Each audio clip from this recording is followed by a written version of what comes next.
नमस्कार, मैं हूं विशाल यादव। आज जस्टिस बी आर गवई का सुप्रीम कोर्ट में आखिरी दिन है। आज justice B R Gavai CJI पद से रिटायरमेंट ले लेंगे, लेकिन जस्टिस बी आर गवई ने दलितों, पिछड़ों और अल्पसंख्यकों के लिए जो किया है उसे कभी भी भूला नहीं जा सकता।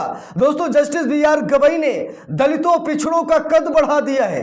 जस्टिस बी आर गवई ने दलितों, पिछड़ों को ऐसा अधिकार दे दिया है कि मनुवादियों की जलकर राख हो गई है। इस खबर को जरूर देखिएगा। आज justice B R Gavai retire होने जा रहे हैं सीजेआई पद से। आज वो इस्तीफा दे देंगे, लेकिन उससे पहले जस्टिस बी आर गवई ने हम सभी लोगों के लिए जो कुछ भी किया है उसे आज हम सभी लोग अपनी आंखों से देख पाएंगे। जस्टिस बी आर गवई ने अपने कार्यकाल के दौरान कितने ऐसे दलित थे जिन्हें जज बनाया, कितने ऐसे पिछड़े थे जिन्हें जज बनाया, कितने ऐसे अल्पसंख्यक थे जिन्हें जज बनाया। आज सारी चीजें यहां पर देखने वाले हैं, क्योंकि हम सभी लोगों को मालूम है कि जस्टिस बी आर गवई दलित समाज से आते हैं, एक बौद्धिक जज हैं और हमेशा वो हाशिए पर पड़े रहे समाज को उठाना चाहते थे। जस्टिस बी आर गवई बाबा भीमराव अंबेडकर साहब के बनाए गए रास्ते पर चले, इसीलिए आज इतने बड़े मुकाम पर पहुंचे।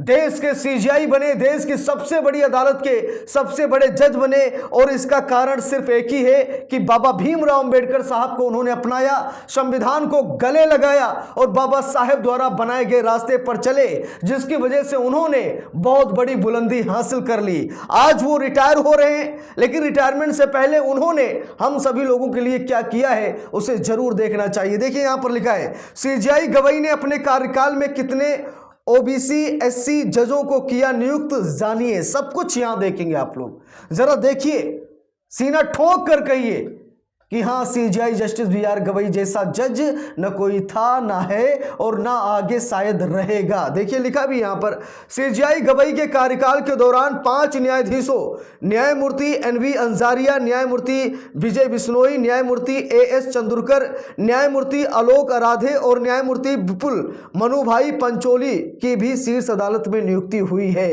जरा गौर समझिएगा, जस्टिस बी आर गवई ने इन लोगों को जज बनाया है ना। बहुत बड़ी बात। यहां पर देखिए, अभी मैं आपको पूरा यहां पर एक एक करके दिखाता हूं कि कितने एससी जज बने, कितने एसटी जज बने, कितने ओबीसी बने, कितने अल्पसंख्यक बने, यानी कि सारी चीजें आज इसी वीडियो में आप लोग देखेंगे। लिखा भी है, प्रधान न्यायाधीश सीजेआई के रूप में न्यायमूर्ति बी आर गवई के लगभग 6 महीने के कार्यकाल के दौरान देश के विभिन्न उच्च न्यायालयों में अनुसूचित जाति यानी एससी वर्ग के 10 न्यायाधीशों को, जरा गौर सुनिएगा, जस्टिस बी आर गवई ने 10 न्यायाधीश बनाए, वो भी अनुसूचित जात के यानी एससी वर्ग के। अन्य पिछड़ा वर्ग यानी ओबीसी और पिछड़ा वर्ग के 11 जजों की नियुक्ति की गई, है ना। बहुत बड़ी बात, 10 न्यायाधीश एससी से आए और ओबीसी से 11 न्यायाधीश। न्यायमूर्ति गवई देश के पहले बौद्ध और दूसरे दलित प्रधान न्यायाधीश हैं। उन्होंने उच्चतम न्यायालय कोलेजियम का नेतृत्व किया, जिसने विभिन्न उच्च न्यायालयों में न्यायाधीशों के रूप में नियुक्ति के लिए सरकार को 129 नामों की सिफारिश की, जिनमें से 93 नामों को मंजूरी दी गई है।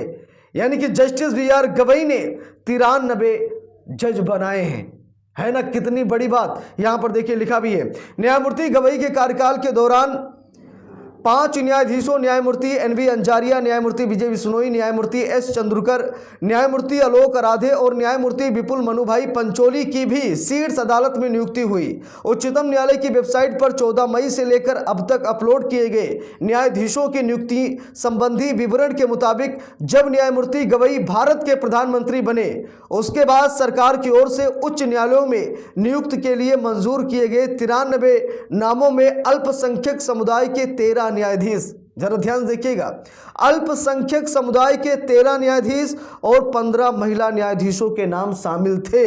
विवरण के अनुसार न्यायमूर्ति गवई के कार्यकाल में जिन न्यायाधीशों की नियुक्ति को मंजूरी दी गई, उनमें से 5 पूर्व या सेवारत न्यायाधीशों से संबंधित है, जबकि 49 न्यायाधीश बार से नियुक्त किए गए और बाकी सेवा संवर्ग से हैं। न्यायमूर्ति गवई रविवार 23 नवंबर यानी आज पदमुक्त हो जाएंगे। उनके उत्तराधिकारी न्यायमूर्ति सूर्यकांत 24 नवंबर को अगले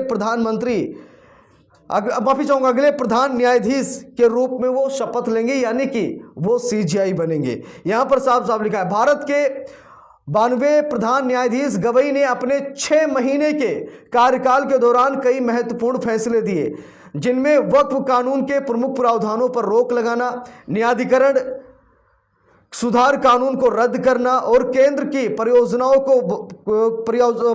को बाद में हरित मंजूरी देने की अनुमति देना शामिल है। शुक्रवार का दिन प्रधान न्यायाधीश के रूप में न्यायमूर्ति गवई का अंतिम कार्य दिवस था। वो न्यायमूर्ति के.जी. बालकृष्णन के बाद भारतीय न्यायपालिका का नेतृत्व करने वाले दूसरे दलित न्यायाधीश थे। अपने अंतिम कार्य दिवस पर मिले सम्मान से अभिभूत होकर न्यायमूर्ति गवई ने कहा कि वो एक वकील और न्यायाधीश के रूप में 4 दशकों की यात्रा पूरी करने के बाद पूर्ण संतुष्टि की भावना के साथ तथा न्याय के छात्र के रूप में संस्थान छोड़ रहे हैं। तो यहाँ पर जस्टिस बी.आर. गवई थोड़ा भावुक भी दिखे। Justice B R. गवई पर फूलों की वर्षा भी की जा रही है, ससम्मान उनकी विदाई की जा रही, क्योंकि जस्टिस बी.आर. गवई सम्मान के ही अधिकारी हैं। Justice B R. गवई ने दलितों, पिछड़ों और अल्पसंख्यकों को बहुत बड़ा अधिकार दिया है। इसीलिए तो जस्टिस बी.आर. गवई को लोग मानते हैं, लोग जानते हैं, क्योंकि बड़े बड़े या बड़ी जाति के लोगों को हर कोई सुनता है, उन्हें देखता है, उनकी बात को तवज्जो देता है। लेकिन जो हाशिए पर पड़ा समाज है, जो दबा कुचला समाज है, अगर वो समाज आगे बढ़ रहा है तो ये देश की तरक्की है, ये देश का विकास है। अगर दलित, पिछड़े, आदिवासी, अल्पसंख्यक ये आगे बढ़ रहे हैं तो इससे देश का विकास होता है, देश फलता फूलता है और दबा कुचला समाज निरंतर आगे बढ़ता है, विकास की प्रगति में वो हिस्सा बनता है। इसीलिए जस्टिस बी.आर. गवई ने खास तौर पर उन समुदाय के लोगों को चुना जो समुदाय बहुत ही नीचे है, हाशिए पर पड़ा समाज है, दबा कुचला समाज है। तो जस्टिस बी.आर. गवई ने इसी समाज की आवाज़ उठाने का बेड़ा लिया और जस्टिस बी.आर. गवई वो करके भी दिखाए।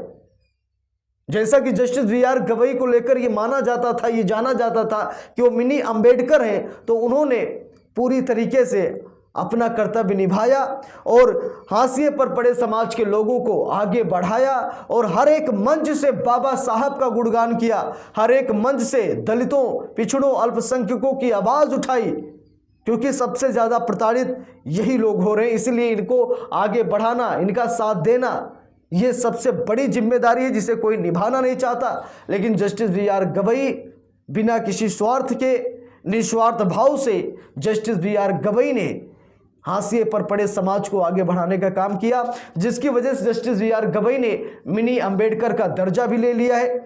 और ये बहुत बड़ी बात है दोस्तों कि दबे कुचले समाज की लड़ाई लड़ना, उन्हें आगे बढ़ाना, ये बहुत बड़ी बात है। ऐसा कोई नहीं कर सकता, केवल जस्टिस बी.आर. गवई ही कर सकते। तो आज जस्टिस बी.आर. गवई रिटायर हो रहे हैं। 2-4 लाइन आप लोगों के मन में जो कुछ भी हो आप लोग मेंशन कर सकते हैं कमेंट बॉक्स में। वीडियो को शेयर करें, अगर चैनल पर नए हैं सब्सक्राइब करके सपोर्ट करें। मिलते हैं दूसरी वीडियो में, तब तक के लिए बहुत बहुत धन्यवाद।